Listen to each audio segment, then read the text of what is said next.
Hello friend, good morning. Welcome to Aakriti mom style. और अभी सुबह के बज रहे हैं 8 और मैं जा रही थी बाहर फूल तोड़ने। तो सोचा मैं आप लोग को भी ले चलूँ, साथ में दिखा दूँ। तो अभी मैं तो जैसा कि सबको पता है कि आज नागपंचमी है, तो नागपंचमी को सबके यहाँ कुछ ना कुछ स्पेशल होता होगा। तो मैं भी कोई स्पेशल नहीं कर रही हूँ, बस जैसा कि सबके यहाँ होता है वैसा ही कर रही। तो अभी सुबह के बज रहे 10:30 और मैं लंच थोड़ा जल्दी ही बना रही हूँ, क्योंकि आज थोड़ा ज़्यादा कुछ बनने वाला है तो टाइम लगेगा। इसलिए पहले मैं जीरा राइस बना रही हूँ। तो मैं घी जीरे का तड़का दे दी हूँ। उसके बाद मैं चावल को आधा घंटा पहले ही भिगो के रख दी थी। तो मैं उसको अब उसमें डाल दी। लगभग मैं 1.5 से 2 कप पानी ऐड कर दी। और एक तरफ मेरा दूध में उबाल आ रहा है, तो मैं दूध में उबाल आ जाएगा वैसे इसको हटा देती हूँ। तो मैं अभी चावल की सीटी लगा दी। और उसके बाद अब मैं सेवई भूनने जा रही हूँ। तो सेवई भूनने के लिए मैंने 1 चम्मच घी डाल दिया।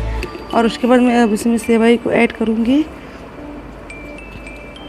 तभी मेरी सेवई की पैकेट कटी नहीं थी, तो मैं इसको कट कर लेती हूँ। और मैं अपने परिवार के हिसाब से सेवई भून रही हूँ।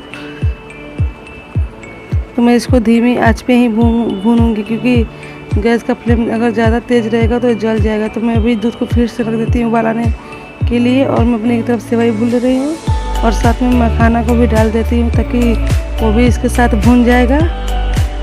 तो कुछ इस तरह से हमारी सेवइयाँ भूनी जा रही। और दूध में उबाल आना भी स्टार्ट हो गया है। तो अब मैं इसमें चीनी को ऐड कर दूंगी।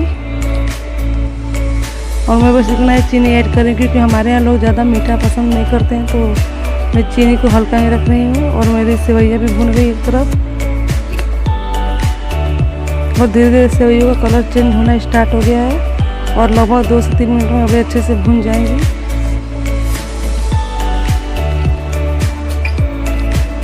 तो अब मैं दूध में ऐड कर देती हूँ काजू, और उसके बाद फिर बादाम, और उसके बाद किशमिश, और मखाना का अलावा है जो सेवई के साथ में मैं उसको ऐड कर दूँगी।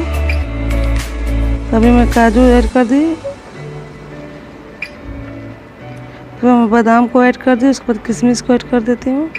और उसके बाद सेवई और मखाना जो है उसको ऐड कर देती हूँ। और इसे 5 मिनट ऐसे ही उबलने दूँगी मैं।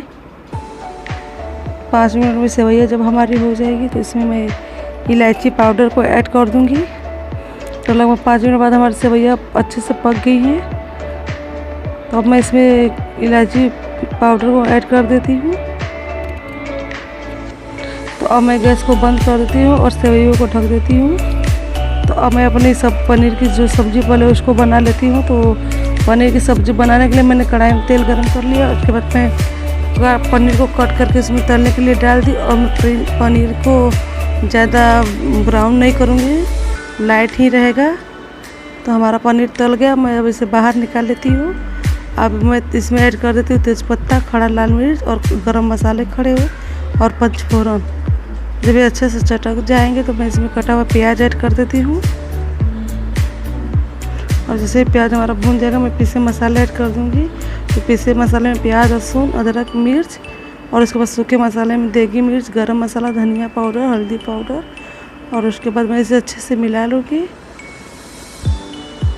और इसके बाद मैं अपना फेवरेट मसाला जो है राजेश का मीट मसाला उसको ऐड करती हूँ, क्योंकि यही है जो हमारे किचन किंग की शोभा बढ़ाता है, जिसको हम अपना किचन किंग बोल सकते हैं। तो इसके बाद मैं मटर ऐड कर देती हूँ। और उसके बाद इसी के साथ मैं टमाटर प्यूरी भी ऐड कर दूँगी। वह 2 टमाटर पीसे थे उसको इसमें ऐड कर, और थोड़ा सा पानी अब ऐड कर देती हूँ। और उसके बाद मैं धीमी आंच में 5 मिनट तक मसालों को भूनने दूँगी। और 5 मिनट बाद कुछ हमारे मसाले इस तरह से भून गए हैं, तो मैं इसमें नमक ऐड कर दी। और मैं 5 मिनट और भून लेती हूँ। तो 5 मिनट बाद लगभग हमारे मसाले अच्छे से अब भून गए हैं। तो इसमें मैं 1 गिलास पानी ऐड कर देती हूँ। और उसके बाद पनीर कटा हुआ जो तली थी उसको ऐड कर दी। अब इसे मैं तेज़ आंच पे लगभग 5 मिनट तक पका लूँगी। तो 5 मिनट बाद उबाल आना स्टार्ट हो गया है। तो मैं ना इसमें धनिया पत्ती ऐड की हूँ, ना कसूरी मेथी। अब मैं इसे निकाल देती हूँ अलग बर्तन में। अब बारी ये बैंगन की सब्ज़ी बनाने की। तो मैं बैंगन की सब्ज़ी भी बना लेती हूँ अभी। तो बाबू पूछ रहा था क्या बना है क्या नहीं बना है। तो मैं उसको बोली कि अभी टाइम लगेगा, क्योंकि जैसे ही लंच बनना स्टार्ट होता है डिनर, बाबू को सबसे पहले भूख लग जाती है। तो मैं इसमें हींग और पचफोरन ऐड कर दी तेल में। उसके बाद कटा हुआ प्याज ऐड कर दी। उसके बाद मैं बैगन और आलू को डाल दी और 2 से 3 मिनट तक मैं इसे तेज आंच पे भूनूंगी। और जैसे इसका कलर चेंज हो जाएगा मैं इसमें मसाला ऐड कर दूंगी। तो मैं इसमें लहसुन, अदरक और मिर्च का पेस्ट और वही राजेश का मीट मसाला और नमक ऐड कर दी और थोड़ा सा हल्दी पाउडर। उसके बाद मैं 5 मिनट तक इसकी धीमी आंच पे पकने दूंगी और साथ में एक कटा हुआ टमाटर भी ऐड कर दी हूँ।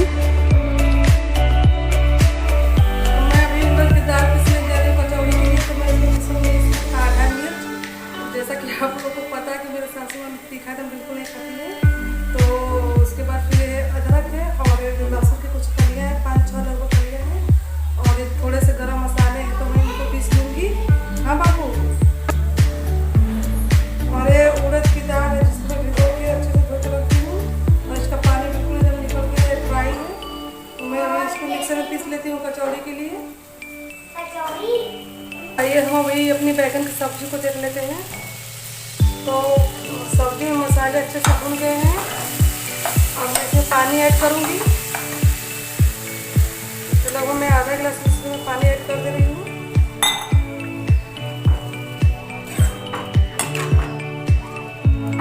और इसके बाद मैं इसको ढक देती हूँ जब तक कि ये आलू हमारा ना पक जाए।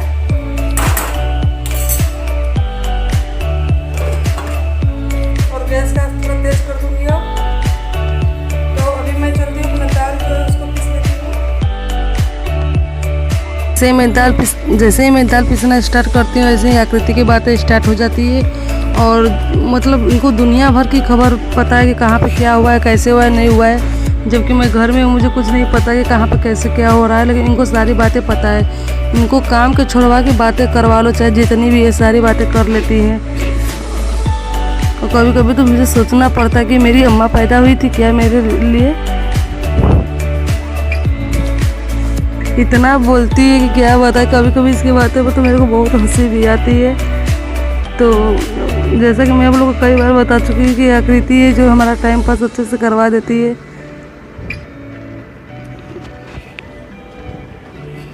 तो कुछ इस तरह से हमारा दाल पिस गया था। अब मैं इसे एक अलग बर्तन में निकाल लेती हूँ और अभी मैं इसमें नमक ऐड नहीं करूँगी। एक पड़ोस में हम लोग के मामा लगते तो उनके यहाँ पे रुद्राभिषेक, तो सब लोग वहाँ पे गए थे। तो मैं आकृति को बोल देती कि बाबू को लेकर चली जाओ, लेकिन वो जाने के लिए तैयार नहीं हो रही थी क्योंकि अगर वो चली जाती तो मेरा सर कौन खाता घर पे बैठ के। कभी कभी इसके ऊपर बहुत गुस्सा आता है कि घर से बाहर जल्दी जाती नहीं, पूरा दिन घर पे ही सिर्फ परेशान करती रहती है सबको और इतना बात करती है। आप लोग से सच बता रही हो, आप लोग इसके साथ रहोगे ना तो आप लोग को, हाँ एक तो है कि इसके साथ दिन कब निकल जाता है पता ही नहीं चलता है। कि कभी कभी ऐसा लगता है कि एकदम सर दर्द करने लगता है इसकी बातों से, तो इसको डांटना भी पड़ता है चुप रहने के लिए। तो अभी हमारी बैगन की सब्ज़ी कुछ इस तरह से हो गई है। तो मैं बैगन को और आलू को अच्छे से मैश कर लेती हूँ और मुझे पानी थोड़ा ज़्यादा लगा तो मैं इसे 2-3 मिनट के लिए और पकने के लिए रख दूँगी। और आकृति बार बार बोल रही थी कि दो थोड़ा हम भी चला लें सब्ज़ी को, और अपने जलने के लिए भी नहीं डर रहे थे कि हाँ जलेगी कि नहीं जलेगी। तो अभी पानी अच्छे से सूख गया और मुझे लगा कि मेरी बैगन की सब्ज़ी हो गई है। तो मैं इसमें धनिया पत्ती को ऐड कर देती हूँ। तो धनिया पत्ती को ऐड करने के बाद मैं इसको अच्छे से चला लेती हूँ और उसके बाद मैं गैस को बंद कर दूँगी। तो मैं बैगन की सब्ज़ी बना रही थी तो मुझे ऐसा लग रहा था कि मेरा गैस सिलेंडर ख़त्म हो गया है। हाँ, और सच में सब्ज़ी बनते बनते तक गैस सिलेंडर ख़त्म हो गया था। तो घर पे कोई नहीं था तो इसलिए मुझे बाहर वाले की जो चूल्हा है उस पर जाके बनाना पड़ा।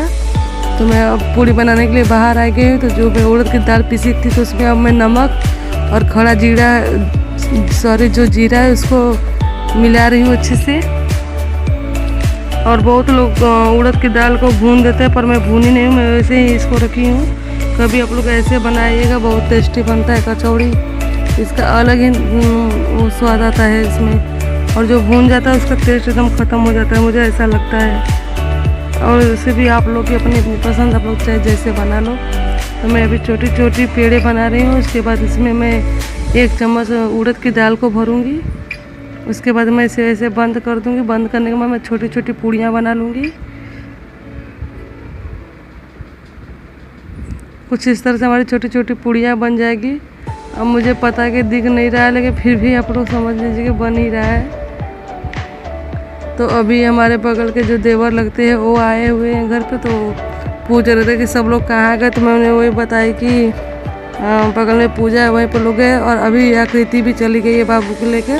मैं उससे इतना डांटी कि उसको जाना पड़ा, क्योंकि बाबू का तो मन था जाने के लिए, लेकिन अकेले नहीं जा पाता ना, इसलिए आकृति के साथ मैं भेजी हूँ। तो ये बैठे मेरे को खाने के लिए बार बार बोल रहे थे कि खा लीजिए, लेकिन ये बोल रहे थे कि नहीं मैं नहीं खाऊंगा। लेकिन मैं बहुत प्रेशर की तो खाए भी, लेकिन मैं ये नहीं पूछ सकती इनसे कि टेस्ट कैसा है, क्योंकि मैं कभी किसी से अपने खाने के लिए नहीं पूछती हूँ टेस्ट कैसा है, क्योंकि जिसको पसंद आता है वो खुद ही बता देता है, मैं पूछने नहीं जाती हूँ।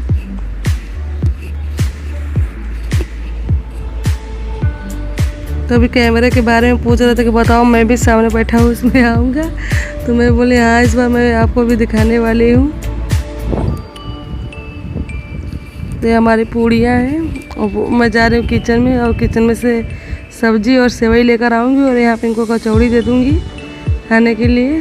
तो अभी मैं कढ़ाई में एक पूड़ी डाल के गई थी, तो इनको ऐसा लगा कि जल रहा है, तो ये भी अपना सोचे कि मैं भी किचन वाले काम थोड़ा सीख लूँ, ताकि इनकी बीवी आएगी तो उनको आराम रहेगा। तो ये पलट दी काफ़ी समझदारी से पूड़ी को पलटे हैं, और उसके बाद पावने को नीचे रखे हैं। मुझे तो मैं तो उस टाइम नहीं देखी थी, लेकिन बाद में जब रिकॉर्डिंग देखी तो मुझे बहुत हंसी आई, और मैं तो वेट कर रही कि घर पे आए तो मैं पूछूंगी इस बात को ज़रूर कि अभी किचन ट्रेनिंग लेना स्टार्ट कर दी है। तो मैं और अपनी जो पूड़ियाँ उसको बना लेती हूँ। ऐसा भी आप लोग को लग रहा है कि कुछ जैसे आवाज़ सा कर रहा है, तो मैं फ़ैन चलाई, इसके बाद मैं वॉइस रिकॉर्ड कर रही हूँ, तो फ़ैन की आवाज़ आ रही है, तो आप लोग प्लीज़ इसे इग्नोर करिएगा। तो अभी मैं पूड़ियाँ बना रही हूँ, और मुझे इतना सारा काम करते करते, जबकि मैं 10 बजे ही लंच बनाना स्टार्ट कर दी थी, लेकिन मुझे पूड़ियाँ जब बनाने की बारी है तो उसे मैं लगभग 1:30 बज गए थे। और उसके बाद मैं सबका वेट कर रही थी कि लोग आ जाए तो गरम गरम खा लेंगे, लेकिन वहाँ पे रुद्राभ से काफ़ी देर तक चली तो कोई आया नहीं, और मम्मी भी लगभग 2:30 बजे आई वहाँ से रुद्राभिषेक में, और बाबू और आकृति और एक वहाँ से खाना खा कर आए थे। और मैं सुबह से परेशान थी इन लोग के लिए, इतना सब कुछ बनाई, लेकिन जब ये लोग वहाँ से खा कर आए तो मुझे गुस्सा भी आ रहा था कि पता नहीं था नहीं मैं कमी बनाई होती। लेकिन फिर सोची कोई बात नहीं, रात को डिनर नहीं बनाऊँगी, सबके साथ यही एडजस्ट कर लूँगी आज। तो घर पे सिर्फ मैं और मम्मी ही खाना खाए थे दोपहर का, बाकी लोग तो वहाँ से खा कर आए थे, जबकि पता नहीं था कि वहाँ इन लोग को खाना है, वरना मैं थोड़ा ही बनाती और कुछ इतना नहीं बनाती, सिर्फ पूड़ी और सब्ज़ी बना ली होती। बाकी जो कचौड़ी सेवई थी मैं शाम को बनाई होती, लेकिन पता ना होने की वजह से मैं सब कुछ बना ली थी। तो अभी भैया खा लिए हैं और ये चले गए, अपना मोबाइल पता नहीं कहाँ भूल के चले आए थे। तो जो बीमारी मेरे अंदर है वही बीमारी इनके अंदर भी। मैं भी अपनी मोबाइल या पर्स कहीं पे भी रख देती हूँ, फिर भूल जाती हूँ, मुझे याद ही नहीं आता है। तो लगभग हमारी पूड़ियाँ भी सारी बन गई है। तो अभी मैं इसके बाद मम्मी को लंच दूँगी और फिर बाद मैं भी लंच कर लूँगी।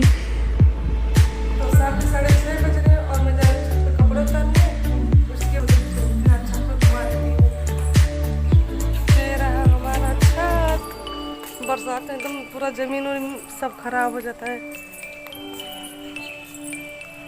तो मैं आप लोग को ऐसे घुमा दे रही हूँ आज। और पीछे की हमारी ही ज़मीन है पर ऐसे पड़ी हुई है, इसमें इस बार सब्जी लगने वाली थी पर नहीं लग पाई कोरोना की वजह से, क्योंकि कोई मजदूर मिल ही नहीं रहा कि अगर थोड़ा काम करे। तो मैं चलती हूँ अब दूसरी साइड में। तो दूसरी साइड में यहाँ पे हमारी जो गौ माता है वो बदती हैं, तो अभी ये बाहर है, तो बाहर कुछ इस तरह से हो गया। और बरसात में इतनी हरियाली हो जाती है कि फिर मतलब सफाई भी होती रहती है, लेकिन फिर भी कुछ ना कुछ हमेशा निकलता रहता है। और ये हैं जा रहे हैं बाबू को घुमाने के लिए बाहर, और इतना जो अंदर का सारी बाउंड्री है वो हमारी ही है, और आगे जो बड़े ससुर जी का घर है और फिर पीछे मेरा घर है। तो अभी जो जा रहे हैं सीधे गेट वो मेरा गेट है। पता नहीं दिखाई दिया कि नहीं दिया आपको, अभी सारे और मुझे इनको फोल्ड करना है, इसके बाद मैं नीचे ले जाऊँगी। तो अक्सर मैं नीचे ले जाके ही फोल्ड करती हूँ। तो ऐसे मैं छत पे आ गई, घूम लेती हूँ।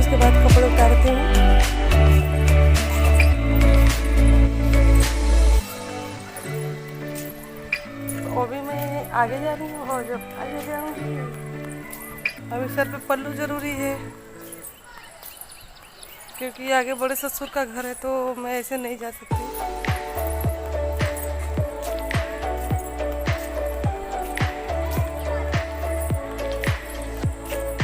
क्या हुआ जी?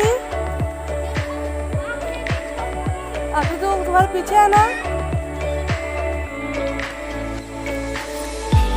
आकृति उसके पीछे दौड़ी आ रही थी, पर वो आकृति को नहीं देखा और पूछ रहा था हमसे कि आकृति है। तो आकृति उधर से चिल्लाते हुए आई कि मैं यहाँ पे हूँ।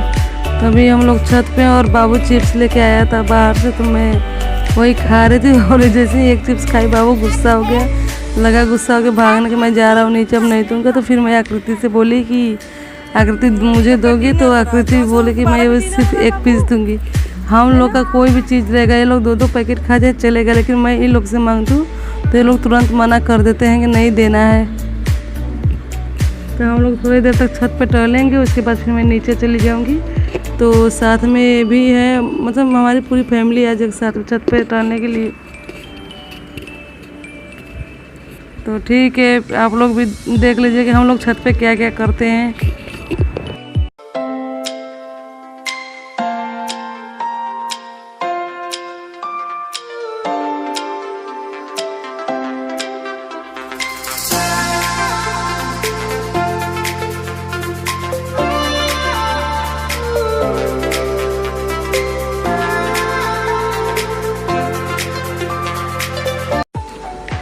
और जैसे ही मैं नीचे आई तो देखिए हमारे बड़े ससुर की बहू आई हुई थी, तो हम लोग उनसे बातें करने लगे। तो उस टाइम मैंने रिकॉर्डिंग नहीं ली। तो अभी मैं सुबह का जो लंच है मैं उसी को ही बस गर्म की हूँ। मैं शाम को डिनर नहीं बनाई हूँ। तभी मैं कचौड़ियाँ जो है उसको गर्म कर रही हूँ और आकृति अपना मैंगो खा रही है, क्योंकि मैंगो के पीछे अपना जान भी दे सकती है इसकी अम्मा। और इसके में तो मैंगो के लिए कभी कभी कंपटीशन भी होने लगता है। अगर एक मैंगो बचा रहेगा तो उसकी अम्मा बोलती मैं खाऊँगी और ये बोलती है मैं खाऊँगी।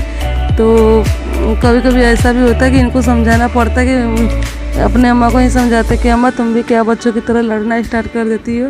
इसकी अम्मा सोचती है कि मैं खा जाऊँ, लेकिन सोचती कि अम्मा ना पाए मैं उसको खा जाऊँ। तो अभी मैं सैलेड में नमक मिला रही हूँ और मैं सैलेड हमेशा ऐसा ही काटती हूँ, क्योंकि मम्मी के पास दांत नहीं है तो वो नहीं खा पाती हैं, तो इसलिए मुझे छोटे छोटे पीस में कट करना पड़ता ताकि वो भी आराम से खा ले। तो अभी मैं सबके लिए डिनर लगा रही हूँ और मैं अपनी सेवइयाँ गर्म कर रही हूँ। बाकी मैं सारा लंच जो था उसको गर्म कर दी हूँ, तो अब डिनर में कन्वर्ट हो गया है। तभी मैं सबके लिए लगा रही हूँ।